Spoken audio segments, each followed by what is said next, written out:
You know, usually when we learn something new, we expect a very clear finish line. Right, like a clear point where you are just done. Exactly.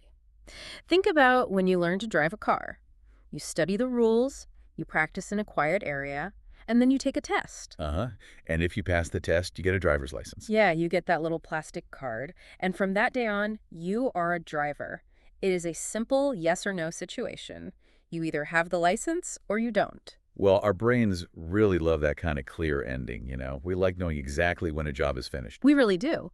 But then you start learning a foreign language, and suddenly that clear line is completely gone. Oh, it disappears completely. Yeah, there is no single test that magically makes you a perfect speaker. Instead of a clear map, we are looking at a very long, unclear road. The map of progress in language learning is, well, it is really difficult to read. It is. It is full of different levels, confusing tests, and moments where you feel like you are not moving forward at all. It is the absolute definition of a confusing journey. Many people feel lost because the rules of progress change as you get better. Right. What worked for you on day 1 will not work for you on day 100. Exactly. So welcome, everyone. I am so incredibly happy to welcome you to the third stage of our English Learning Challenge. Yes, welcome. You have already done so much hard work. You finished the A1 beginner level. You worked hard through the A2 level. And today, our deep dive focuses on a very special, very important place on that map. We are talking about the B1 intermediate level. Yes, B1.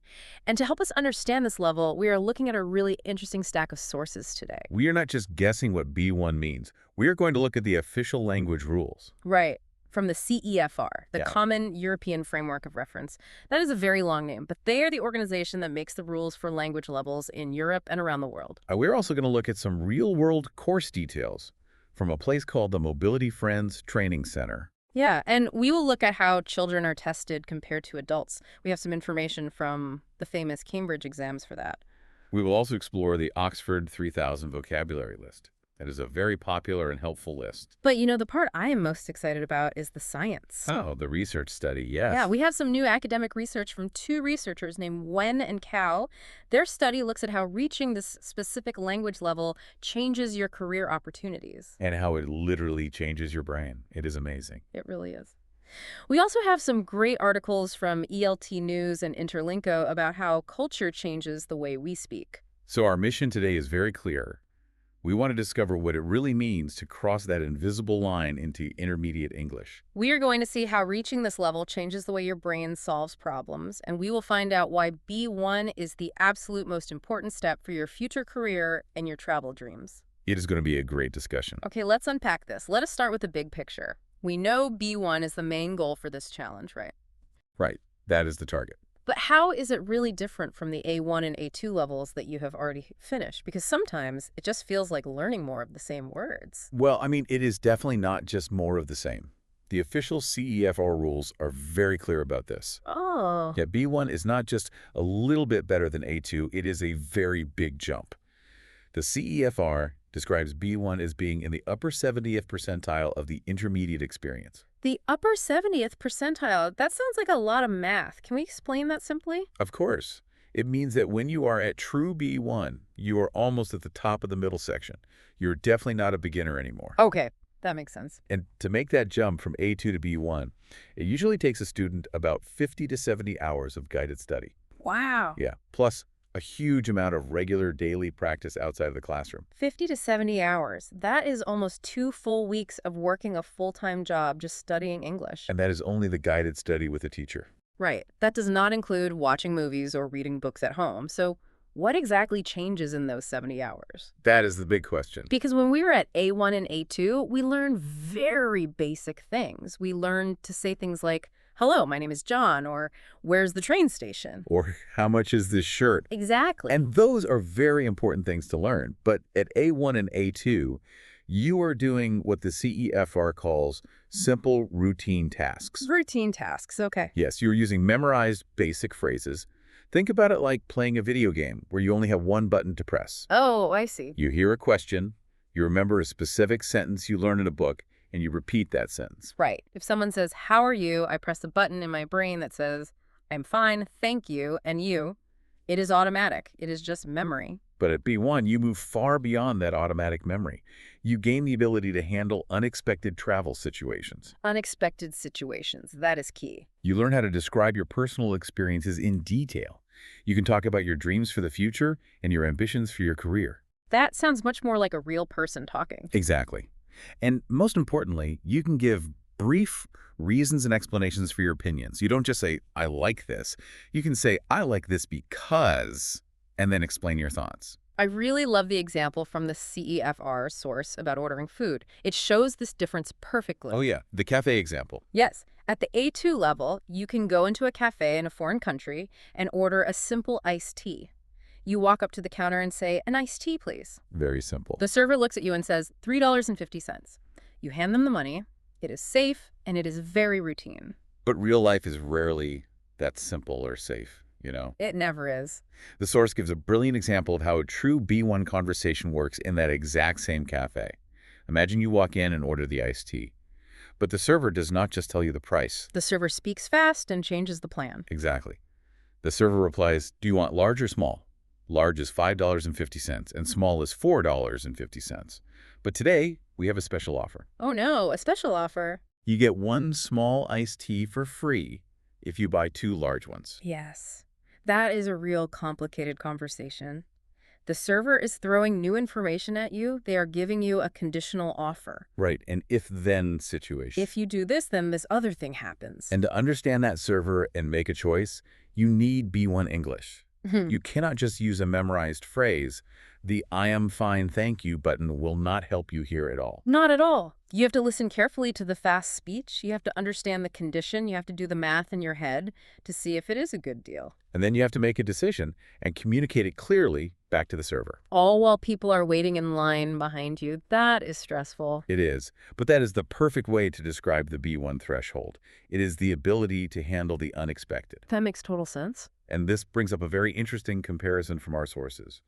The Cambridge Young Learners English exams, which people call the YLE, are tests made specifically for children. Okay, tests for kids. Yeah, and they have a level called A2 flyers. So this is a test to see if a child has reached the A2 level. Yes, and at this A2 flyers level, children can do some impressive things.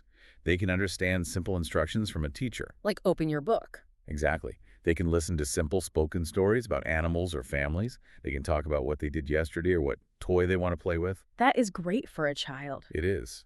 But adult B1 is a completely different world. Well, yeah. An adult learner who wants to reach B1 is not trying to understand a simple story about a cat playing with a ball. No, an adult has a complex life. An adult needs to talk about their stressful job, their worries about the future, or their political opinions. B1 is where mature, independent communication truly begins. An adult at B1 can say, I want to change my job next year because I feel that I need more experience. That is a very adult sentence. Or, my current boss does not give me enough responsibility. That sentence requires a completely different kind of thinking than an A2 child talking about their toys. It really does. It requires talking about abstract ideas, reasons, and future possibilities. It does. You know, it makes me think of riding a bicycle. Ooh, I like this analogy. Yeah, at A1 and A2, you are riding a bicycle, but you still have training wheels on it. You are riding on a very flat, very safe road in a quiet park.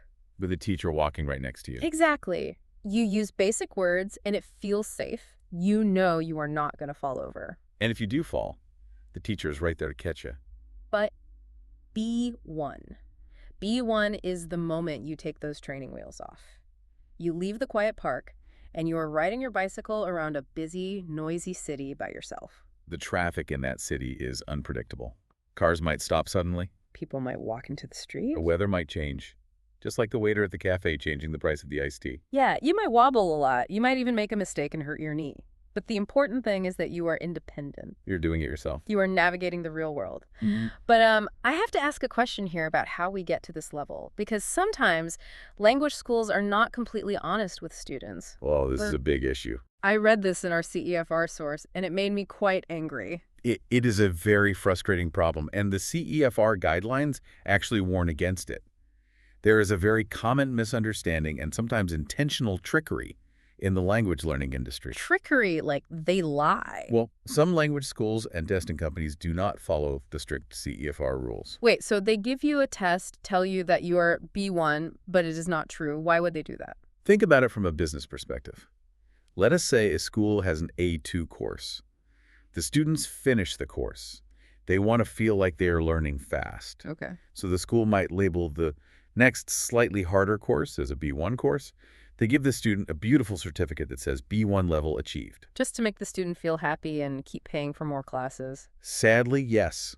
They want the students to think they're progressing quickly.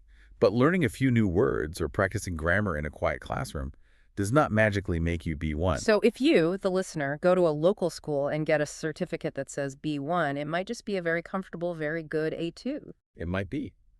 True B1 requires intentional fluency building. You cannot just pass a written test. You have to actually speak. Yes, you have to actively practice combining different ideas. You have to practice understanding those conditional offers from the waiter. That makes sense. You have to practice speaking for 2 minutes without stopping to translate every single word in your head. You have to build that real-world independence. You need to prove you can ride the bike in the busy city, not just pass a written test about how a bike works. Exactly. That is a perfect way to put it. Okay, that makes perfect sense. So, if true B1 is about independence, how do we actually get it? To ride that bicycle safely through the busy city traffic, you need the right parts for your bike. You definitely do. You need a much wider vocabulary, and you need to practice with real-world obstacles, not just textbook exercises. Let's look at the vocabulary first. Good idea. Because the Oxford 3000 list shows a massive change when you hit this intermediate level. The Oxford 3000 is an incredibly useful tool. It is a list made by language experts of the 3,000 most important and most frequently used words in the English language. 3,000 words sounds like a lot. It is, but if you know these words, you can understand almost everything you hear in a normal daily conversation. And when we examine this list, we see a huge shift in the type of words you learn when you move from A1 to B1. I was looking closely at this list, and the difference is amazing. At A1, the words are extremely concrete. They are physical things. Yes. You can touch them or see them or eat them easily. We are talking about words like apple, baby, bathroom, car, dog, house. They are physical objects. But as you cross that line into B1, the vocabulary completely changes its personality. The words become much more abstract. Abstract, meaning you can't touch them. Right. They're ideas, complex feelings, or professional concepts. For example, B1 is where you start using words like academic, access, accommodation, and achievement. Confident, environment, explore, opportunity. You cannot put an opportunity on a table and point at it. No, you can't. You cannot draw a simple picture of confident. These are words that allow you to express the big, complex ideas in your mind. And this vocabulary shift is exactly what a learner needs to express their opinions and plan for the future. Think about an adult trying to improve their career. Right. If you want to talk to a manager about a promotion, you cannot do it with A1 words. No. Imagine going into a job interview and only having A1 words. The manager asks why you want the job. You can only say, I am a man, I like cars, I have a house. That is not going to get you the job. Definitely not. You need B1 words. You have to be able to say, I am very confident in my skills. I have many past achievements. I want to help the environment of this company. That is a brilliant way to show the difference. And this directly supports the goals we saw in the Mobility Friends training source. Mobility Friends. They are the training center that helps adults learn practical skills, right? Yes. Their B1 English course is heavily focused on real-life modules. They have entire sections dedicated to work, education, and travel. Because at B1, you are finally learning the language of the real adult world. Exactly. The Mobility Friends program clearly focuses on what they call functional language use. They do not just want you to pass a grammar test. They want you to actually use it. They want you to engage in real conversations with strangers and understand the main ideas of complex situations. And to do that, to succeed in those Mobility Friends courses, you absolutely must have that abstract B1 vocabulary. You must. However, just memorizing abstract words from a list is not enough on its own. No, it isn't. You can memorize the dictionary and still freeze when a real person talks to you. Oh, absolutely. And this brings us to a really interesting article we found from ELT News. This source talks about something called the power of authentic materials. This is very important. So for our listeners who might not be teachers, what exactly are authentic materials? Well, authentic materials are text, videos, or audio recordings that were created for native speakers, by native speakers. So not for students. Exactly. They are never meant to be used in a language classroom. A textbook is not authentic. A textbook conversation is usually slow, very clear, and grammatically perfect. You know the classic textbook dialogue. Hello, John. How are you today? I am fine, Mary. Thank you very much. Right. But real people out in the world do not talk like that. Real people speak incredibly fast. They do. They mumble their words, they make grammar mistakes, they use slang. And there's usually background noise, like cars driving by or music playing. So using authentic materials means throwing away the textbook sometimes. It does. It means bringing real life into your study time. It means reading a real news article from a London newspaper. Or listening to a real radio show from New York. Or trying to read a messy, handwritten restaurant menu in Sydney. Authentic materials expose learners to the real-world context of language. I remember so clearly when I first tried to watch a movie in another language. I had studied for a year. I knew all the rules. I got perfect scores on my vocabulary tests. You felt ready. I felt so confident. I sat down with my popcorn, turned on the movie without subtitles, and I could not understand a single thing. Oh, no! I was shocked. They were speaking so fast, blending all their words together and using phrases that were not in my textbook. It was terrifying. That feeling of terror is very common. That is the gap between textbook learning and authentic, real-world learning. It is a big gap. A textbook prepares you for a test.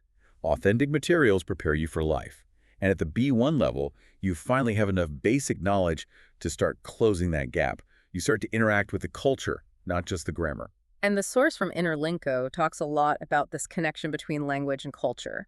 They explain that when you hit B1 and start using authentic materials, you immediately run into idioms. Idioms. Idioms are one of the most fun and most frustrating parts of learning a language. Definitely frustrating sometimes. An idiom is a phrase where the meaning of the whole sentence is completely different from the meaning of the individual words inside it. You cannot just translate an idiom using a dictionary. The Interlinko source gives a fantastic example in English. The phrase, break the ice. Yes. If you're an A2 learner and you translate break the ice word for word, you will be very confused. You will imagine someone taking a heavy hammer and violently smashing a block of frozen water. Right. If I am at a business meeting and someone says, let's break the ice, an A2 learner might look around the room for a hammer and a freezer. But culturally, breaking the ice means something completely different. It means doing or saying something to start a conversation in an awkward, quiet, or tense social situation. Like when everyone is nervous. Yes. Imagine you are at a party where nobody knows each other. Everyone is standing around in silence. The silence feels hard and cold like ice. So if you tell a funny joke, you break the ice. The social tension is gone and people start talking. That is a great visual. And you need cultural knowledge to understand that, not just a dictionary. The source also gives a really cool Spanish example. Oh, what is it? In Spanish, they have an idiom that is estar en las nubes. If you use a dictionary to translate that directly into English, it means to be in the clouds. To be in the clouds, like flying. If you say someone is in the clouds, it does not mean they're flying in an airplane. Culturally, it means that someone is very distracted. Yeah. They are daydreaming. They are not paying attention to the real world around them. Because their mind has floated up into the sky. It is a beautiful image. And you cannot understand these expressions without understanding the people who use them. Right. Idioms reflect the daily life, the history, and the deep values of a community. Learning idioms is not just about memorizing funny phrases. It is a window into how another culture views the world. I find that so fascinating, learning these cultural codes and this new abstract vocabulary like achievement. It really feels like it is stretching my brain. It is stretching your brain. So I have to ask, when we learn these complex idioms and abstract words, is it just about speaking better? Or does learning D1 English actually change the physical way we think? That is perhaps the most important question we can ask today. And the answer is absolutely, scientifically, yes. Wait, really? Pushing yourself into the B1 level actually alters your cognitive processes. It changes the way your brain works. Wow. It actually changes my brain, literally. Literally. Let us look at the amazing paper we have from the European Science Publishing Group. This is serious academic research. Okay, what does it say? The paper explains how learning a foreign language past the beginner levels develops a very powerful mental skill called cognitive flexibility. Let's break that term down because it sounds like a medical condition. Well, cognitive means anything related to the brain, to Oh, thinking, to reasoning. okay, brain stuff. And flexibility means the ability to bend easily without breaking, like a gymnast. Oh, so cognitive flexibility means having a bending brain. In a beautiful way, yes. Mm. Cognitive flexibility is your brain's ability to switch quickly between different concepts or different ideas. It is the mental ability to look at a single situation from completely different perspectives. It is like doing yoga for your brain instead of just lifting weights. I like that. Think about it this way. If you just memorize a list of vocabulary words every day, you are just lifting heavy weights. You are getting stronger, your vocabulary is getting bigger and heavier. Yes. But when you learn how a language actually works and why they use certain idioms, you are getting more flexible. You can stretch your thoughts into new shapes. That is a wonderful analogy. Weightlifting builds memory, but yoga builds mental agility. The research shows that when you compare the grammar structures of two different languages, your brain is forced to work in a completely new way. Can you give us an example? Sure, let me give you a very common example. In English, when you need food, you say, I am hungry. You use the verb to be. Yeah. You are the hunger. Right. It is a state of being. I am hungry. But in many other languages, like French or Spanish, Hmm. they do not use the verb to be for this. They use the verb to have. They say, I have hunger. I have hunger. Yes, hunger is a thing that you possess, like a jacket or a car. Oh, that is so interesting. You have to completely change your perspective on what hunger is. You cannot just translate the word hungry. You have to translate the entire cultural idea of what it means to need food. Exactly. And when your brain searches for those equivalent expressions, or when you try to guess the meaning of a phrase from the context, like figuring out what break the ice means without looking at your phone, you are doing intense mental gymnastics. Mental yoga. Yes. Yeah. You are building incredibly valuable problem-solving skills and creative thinking skills. This makes so much sense, and it is honestly a little bit mind-blowing. But help me connect this to reality. Yeah. So let's say I have this great problem-solving ability now. My brain is super flexible and can do mental yoga. How does this actually help me in my daily life, outside of just chatting with a friendly waiter on a holiday in London? This is where we connect language learning to your real daily life. Cognitive flexibility is one of the most highly requested skills in the professional business world today. Really? In business? Yes. Being able to see a complex problem from different perspectives is the exact skill you need to survive and do well in a modern multicultural workplace.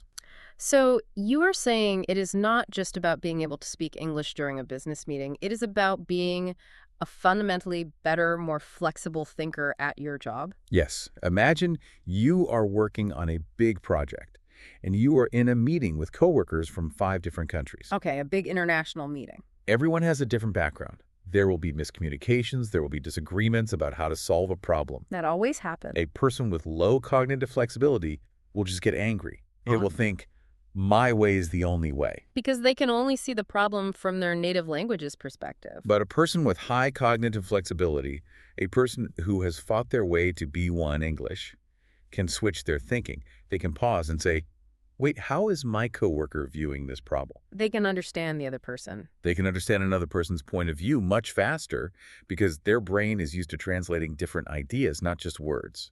That is incredible. So learning B1 English makes you a better employee, a better manager, a better team member, even if you never actually speak a word of English at your job. Just because your brain has been upgraded to solve problems better? Yes. The process of learning the language upgrades your brain's operating system. It makes you a more adaptable human being. It really does. That is a massive reward for all the hard work you, our listeners, are putting in. And that leads us perfectly into the next major topic. We need to talk about the real-world payoff. The career benefits. Yes, we are talking about career status and social capital. Because that cognitive flexibility and the new ability to handle complex social interactions directly translates to success in your career. To understand this payoff, let us look deeply at the research study conducted by Wen and Cao. This is a very important piece of modern research. So what did they do? This is a mixed methods study focused on how English skills affect career growth. A mixed methods study, so they did not just look at a spreadsheet of numbers, right? They actually went out and talked to real people to hear their real human stories. Yes, that is the best way to describe it. They analyzed a lot of number data from a large survey of 500 working professionals. 500 is a good amount. But numbers do not tell the whole story.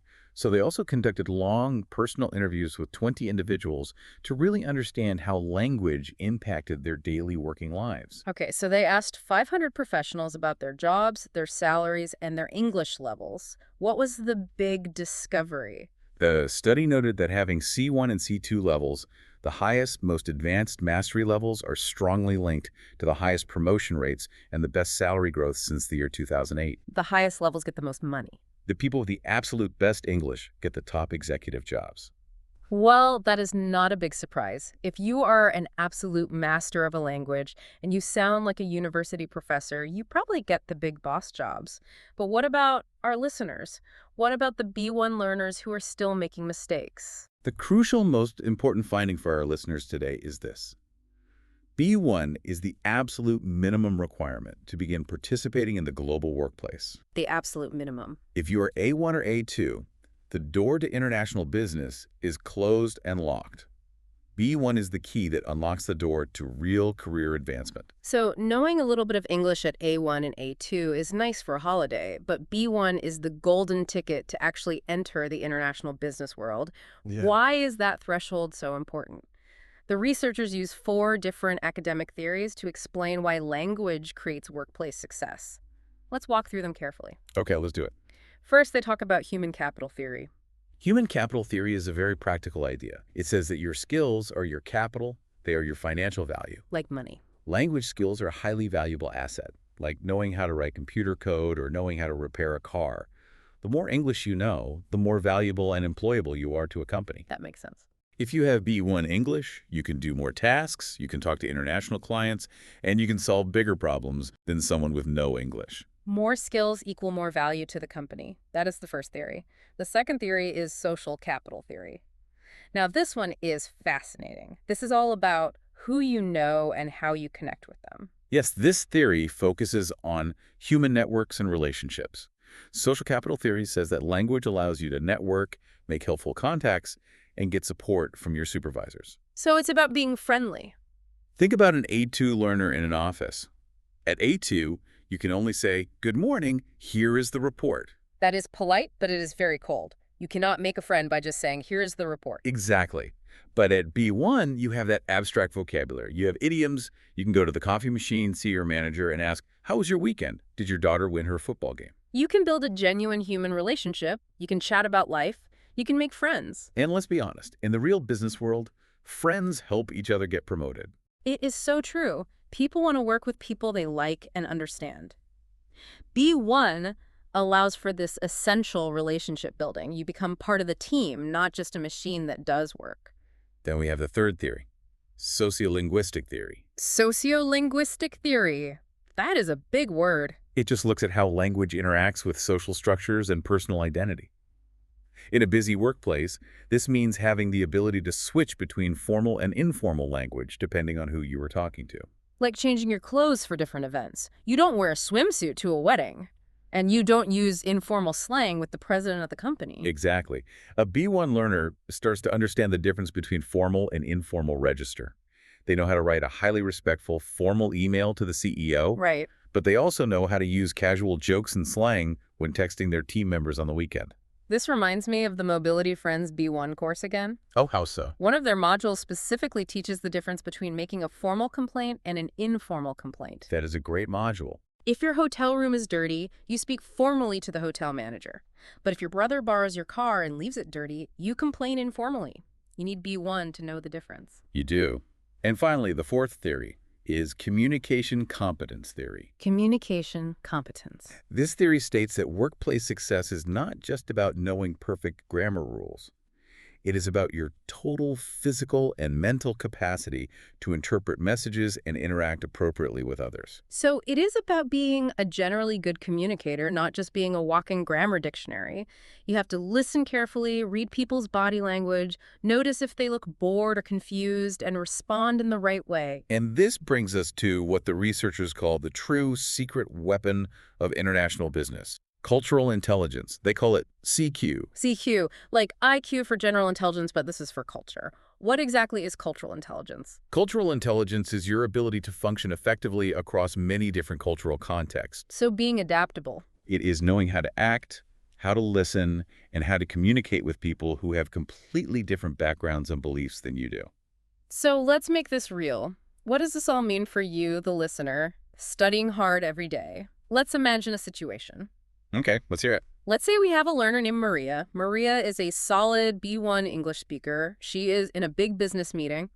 But Maria feels very nervous and intimidated because across the table is John. Okay, John. John is a C2 speaker. His grammar is absolutely perfect. He has a massive vocabulary. But I have to ask, can Maria, with her B1 English but a very high cultural intelligence, actually communicate better and be more successful than John, the C2 speaker with low cultural intelligence? The research answers this beautifully, yes. Absolutely, yes. Yay. Communication effectiveness is a cluster of different skills. It is not just about having perfect grammar. It is about sharing content clearly, interacting appropriately with the room, and cooperating with others. So John, the C2 speaker, might have perfect grammar. He might use big, impressive words. But if he's arrogant, if he interrupts people, if he doesn't listen, or if he doesn't understand the polite culture of the people in the meeting, his perfect grammar is useless. He will fail. Exactly. He will fail to make a connection. The study highlighted the international business and finance sectors. In those high-pressure environments, adjusting your communication style to fit different cultures having high CQ is often much more valuable than having flawless grammar. Wow.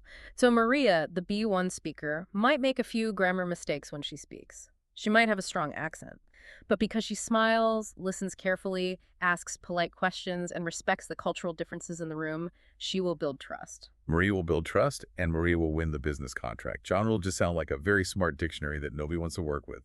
High CQ wins. That is incredibly encouraging for everyone working so hard in this B1 challenge. It means you don't need to be perfect to be highly successful in the real world. You don't. You just need to be clear, you need to be flexible, and you need to be culturally intelligent. B1 gives you the tools to do exactly that. It gives you enough language to let your human personality and your cultural intelligence shine through. It is the perfect balance. We have covered so much amazing ground today. Let's summarize the big ideas we have explored in this deep dive. Reaching B1 is not just an administrative step.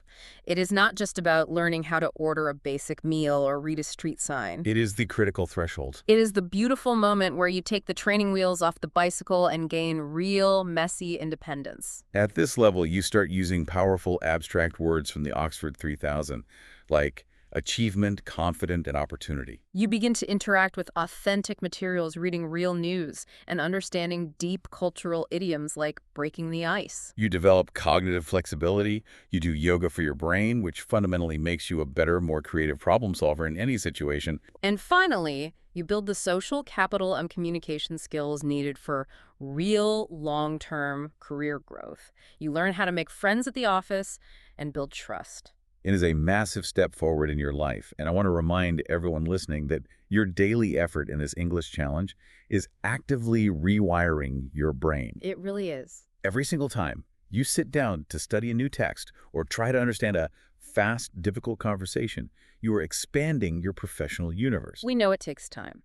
Finding 50 to 70 hours to study when you are a busy adult is a huge amount of work. It is hard work. But this process truly respects your time and effort because the rewards, the career growth, the brain flexibility, the social confidence are so incredibly big. Before we finish today, I want to leave you with one final, very surprising fact from the CEFR source to think about. Oh, I like surprising facts. We often view the C2 level, that ultimate mastery level, as the final goal, right? Yeah. We think it means native level perfection in everything. Right. We think C2 is the top of the mountain. Flawless English, like a robot that never makes a mistake. But the CEFR definition of C2 mastery includes being able to read highly complex technical manuals and difficult literary works with complete ease. That sounds hard. The secret truth is that, honestly, even native speakers fail this standard if they're reading something outside of their own field of expertise. Wait, really? Native speakers would fail a C2 test in their own language? Yes. Imagine a brilliant university student who studies history. They read old history books easily and write beautiful essays. Okay. But if you give that history student a dense, highly complex academic article about advanced chemistry or quantum physics, they will struggle. Well, yeah, because they don't know the chemistry vocabulary. They wouldn't understand the concepts. They would have to read it very slowly, and they would probably need to use a dictionary to understand the science words. Even though English is their native language, they are not C2 in chemistry, they're only C2 in history. That is a huge relief to hear. If even native speakers aren't perfectly fluent in every single topic, then maybe the goal of language learning isn't to achieve perfect native fluency in everything. Maybe perfection is a myth. Perfection is definitely a myth.